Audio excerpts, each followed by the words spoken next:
In my small, humble corner on the net, a few of you have actually found this channel. I want to start off by saying thank you for finding me, subscribing, and hanging out. We're coasting at about a dozen over here, which is about right. I understand that this space is probably a bit murky because prior to ever posting any videos here, I just use this channel to view things and comment on interests or topics that got my attention long before psychopathy. At least not in the way that it has. And so, depending on how this channel goes, will determine kind of what comes next. What I know, though, is I made the right decision to share my, collaboration, concoctinated, jumbled thoughts out loud, and with no script or anything. It was just impressed upon me to do so, and once I did, the light feedback that I got encouraged me to upload a few more. So this is all early days, but when it comes to how things look post disengagement from a toxic dynamic, right? Whether the narcissist discards you or forces a reverse discard, either way, they hoover, and understand that the hoover will happen. And this is why your no contact game has to be very tight, because as I've said elsewhere, the narcissist will reappear. And when you are in the early stages of separation or disengagement, the desire and the yearning to be back in relation with that creature or the entity is a very strong pull, because it's addiction. Okay, so you have to break that addiction. But you have to look at it like this, right? It's like when you hear folks in 12-step programs who have admitted, say, for example, they have a problem with alcohol. They have a difficulty controlling the consumption and the subsequent effects of it, right? The reason they go sober and sobriety is so important, and they get pins and badges and coins or whatever they're giving out these days. They should digitize that. But anyway, maybe they have. But the reason for that is because every day, frankly, every minute, an hour away from choosing the thing that harms you versus choosing the light is a win. And so it gets celebrated and it gets marked.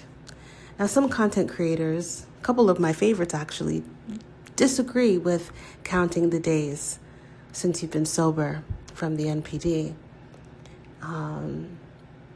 And I still love them, but we're going to have to respectfully disagree on this one, because it's absolutely important to track the time. Most people on the healing journey do exactly that. They track the days, the weeks, the months, and the years. And many of them can tell you, and this is no bullshit, down to the hour. I've been narc free for 3 years, 2 months, 3 days, and 18 hours, 36 minutes, because it's a win.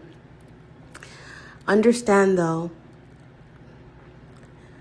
if the narcissist does the holiday Hoover, the Thanksgiving Hoover, the Christmas Hoover, the New Year's Hoover, the birthday Hoover, the Valentine's Day Hoover, the 4th of July Hoover, the any Hoover. If the narcissist does the Hoover and you fall for it, you have to give your pin back. You got to start the counter clock all over again. Because by the creature's sheer presence, it invokes in you the very things that caused the disengagement, or at least caused you to go no contact. Okay, so it's super important that you protect yourself. Now, sometimes the Hoover will come in a vicious way. They may send a flying monkey. They may do something harmful through your kids or directly to you, say something, act out of character, do whatever, curse you out, whatever, send you a vicious email, whatever it is. Or it might be romantic Hoover. I'm sorry, I don't know what went over me. I did this thing so wrong. I missed you so much. You know, so-and-so convinced me to leave you. That's why I did, but you're the one that I love. I don't want to lose this marriage. We got to stay together for the kids. We have to stay together for all these other reasons. I miss you. You miss me. I know you love me. You're the love of my life. And any of those statements will affect you. So even if you're feeling like you got this licked, right? And you can there's no way that the narcissist can get you back. Just remember the alcoholic. When you go no contact, you stay no contact, and your no contact should be tight. You block every email. You block them on your social media. You block yourself from their social media. Okay? You change your phone number. You change your address if you need to. Don't tell me it's not possible. It is possible. We're talking about your life here and the quality of it.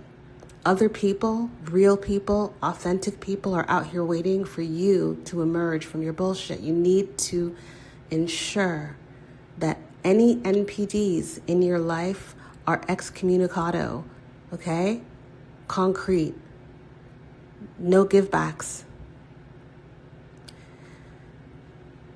As you do that,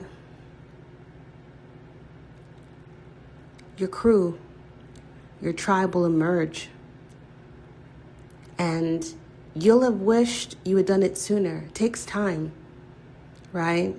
Because you got to get out the narc fleas off of you, right? You gotta, that's what healing is. Healing is ridding yourself of the toxins that the NPD brings into your life.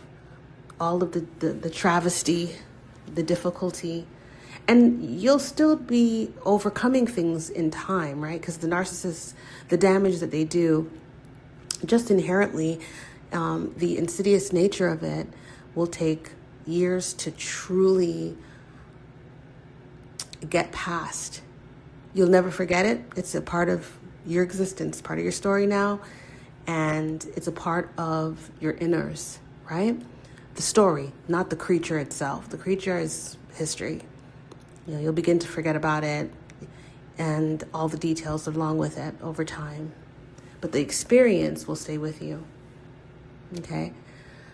However, you'll move further and further away from it, and you'll gain perspective, and your focus is going to shift. Like, it takes me effort and energy to talk about these things, actually a great deal of effort and energy, whereas before, like in the early days, that's all you could think about.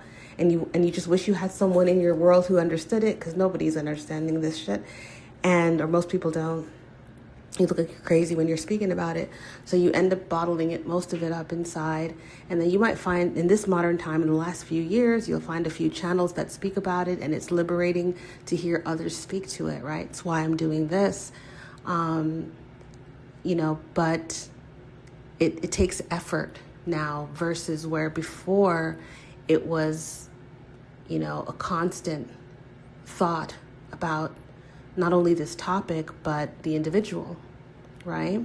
Now, what I will say is why I think a lot of people get really inspired to post and talk about this stuff who have actually been through it, not the fakers, but the real ones, because you are now clear on good and bad, kindness versus wickedness, and you're guarding yourself against it, right? But also sharing the knowledge for the relatability that I just talked about, but also to ensure awareness for other people who still may not be aware of it and those coming behind us, right?